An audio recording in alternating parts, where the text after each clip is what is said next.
শিক্ষার্থী বন্ধুরা, আরআর ফাউন্ডেশনের পক্ষ থেকে আমি রাসেল আহমেদ আপনাদের সবাইকে স্বাগত জানাচ্ছি ওপেন কার্ড টিউটোরিয়াল বেসিকের পার্ট 3 তে। গত পর্বে আমরা দেখেছি ক্যাটালগ মেনুর কাজ এবং এখান থেকে আমরা বিভিন্ন ক্যাটাগরি যুক্ত করেছি এবং ক্যাটাগরির মধ্যে প্রোডাক্ট যুক্ত করেছি। আজকে আমরা দেখব এক্সটেনশন মেনুর কাজ। এখানে এক্সটেনশন যেটা আছে সেটা হচ্ছে প্রথম মেনুটা হচ্ছে মডুলস, অর্থাৎ মডুলসটা অর্থ এই যে আমাদের ওয়েবসাইটটা, এই ওয়েবসাইটটার যে অপশনগুলো এখানে দেওয়া আছে সেই অপশনগুলো আমরা এখানে মডিউলস বলা হচ্ছে।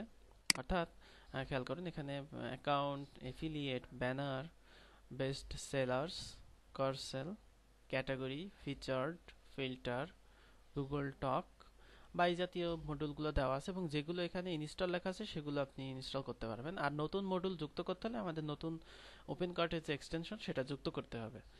তো আমরা প্রথমে এখানে হোম পেজে যদি দেখি সেক্ষেত্রে আমাদের হোম পেজে একটা ব্যানার আছে এবং ব্যানার যদি আমরা যুক্ত করতে চাই আমাদের, সেক্ষেত্রে আমরা এখানে যেটা আছে স্লাইড শো, অর্থাৎ আমাদের এই স্লাইড শোটা এটাতে চেঞ্জ করতে হবে। অর্থাৎ স্লাইড শো আমাদের একটা আছে, আমরা চাইলে এখান থেকে অ্যাড মডিউল এখানে ক্লিক করব। ক্লিক করার পরে আমরা এখান থেকে যুক্ত করতে পারি, অর্থাৎ স্লাইড শো যেটা।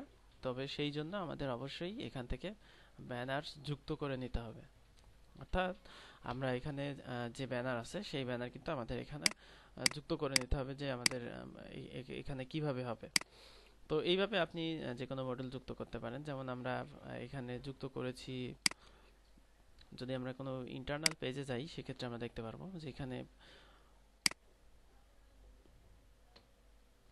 তো ইন্টারনাল পেজ বলতে এখানে আমাদের যে ক্যাটাগরি পেজটা আছে সেই ক্যাটাগরি পেজে গেলে আমরা এটা দেখতে পারবো যে আমাদের যে মডিউলগুলো ব্যবহার করা আছে সেই মডিউলগুলো আমরা এখানে খুব সহজে পাবো। যেমন এখানে ক্যাটাগরি নামে একটা মডিউল আছে, তো সেক্ষেত্রে এখানে দেখবেন যে ক্যাটাগরি মডিউল যেটা আছে সেটা। তো আপনি এখানে যদি নতুন একটা মডিউল চান, অর্থাৎ এখানে যে অ্যাভেলেবেল মডিউলগুলো আপনি ব্যবহার করতে পারবেন, সাপোজ আমি গুগল টক ব্যবহার করতে চাই, সেক্ষেত্রে এটা ইনস্টল করতে হবে। ইনস্টল করলে এটা ইনস্টল হয়ে যাবে, যেহেতু এটা ইনস্টলই আছে।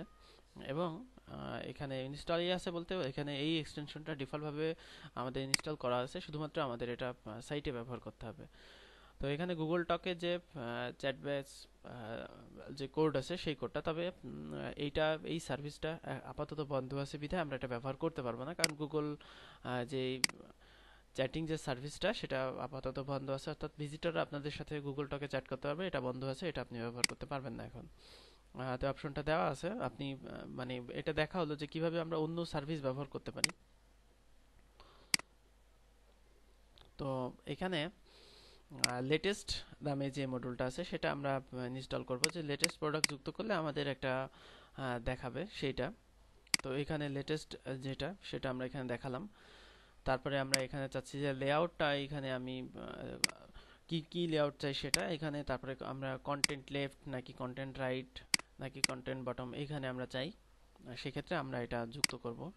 তো যুক্ত করলে এটা দেখা যাবে যে আমাদের লেটেস্ট নামে যে মডিউলটা সেই মডিউলটা আমাদের যুক্ত হয়ে গেছে এবং আমরা এটা খুব সহজেই এটা ব্যবহার করতে পারবো। অর্থাৎ তো এটা লেটেস্ট আমরা কোনটাতে, অর্থাৎ কোন পেজে ব্যবহার করব সেই লেআউটটা আমাদের এখানে দিয়ে দিতে হবে। তো আমরা চাচ্ছি যে সিঙ্গেল প্রোডাক্ট এটা দেখাবে। আপনি যদি চান হোম পেজে শো করবে, এখানে আপনি চেক আউট পেজে যদি কোনো ডাটা দেখাতে চান সেক্ষেত্রে দেখাবে। তো আমরা এখানে প্রোডাক্ট পেজে দেখাতে চাচ্ছি, অর্থাৎ প্রোডাক্ট পেজে গেলে এখন খেয়াল করুন তো আমাদের এখানে কিন্তু লেটেস্ট নামে একটা মেনু হয়ে গেছে, অর্থাৎ একটা মডিউল চলে আসছে। এই মডিউলটাতে আমরা এখানে ব্যবহার করতে পারছি। এভাবে আপনি যে কোনো মডিউল এখানে ব্যবহার করতে পারেন। তো এটাই হচ্ছে মডিউলের কাজ, আপনি এখান থেকে মডিউল ইনস্টল করতে পারেন। তো আমরা যখন এক্সটেনশন ইনস্টল করব তখন আমরা এটা দেখব। তো এখান থেকে যেটা শিপিং, অর্থাৎ এক্সটেনশন থেকে শিপিং, অর্থাৎ আপনি কোন কোন মেথডে শিপিং ব্যবহার করবেন, অর্থাৎ এখানে খেয়াল করুন যে শিপিং এর বিভিন্ন অপশন দেওয়া আছে। আপনি এখানে যদি বাংলাদেশি হয় সেক্ষেত্রে আপনি এখানে বিভিন্ন কুরিয়ার সার্ভিসের নাম দিতে পারেন, যে তখন দেখা যাচ্ছে প্রোডাক্টগুলো কেনার সময় কাস্টমার কুরিয়ার সার্ভিসটা সিলেক্ট করতে পারবে এবং পরবর্তীতে আপনি জানতে পারবেন যে কোন শিপিং মেথডে কোনটা আপনি ব্যবহার করতে যাচ্ছেন।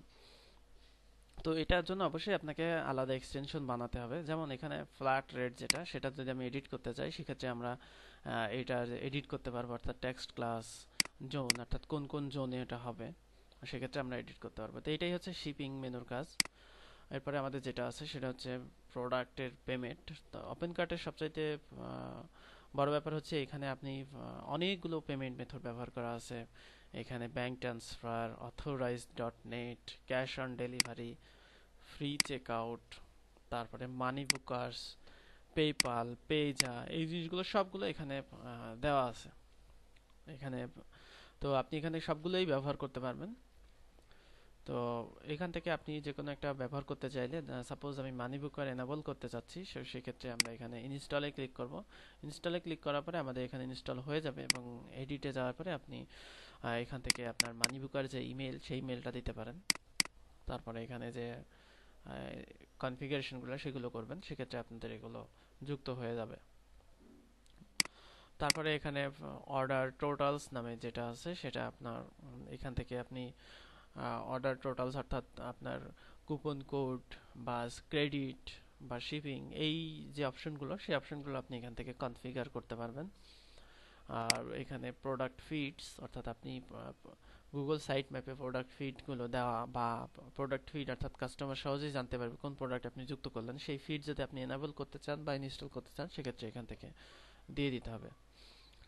তো এটাই হচ্ছে এক্সটেনশন মেনু।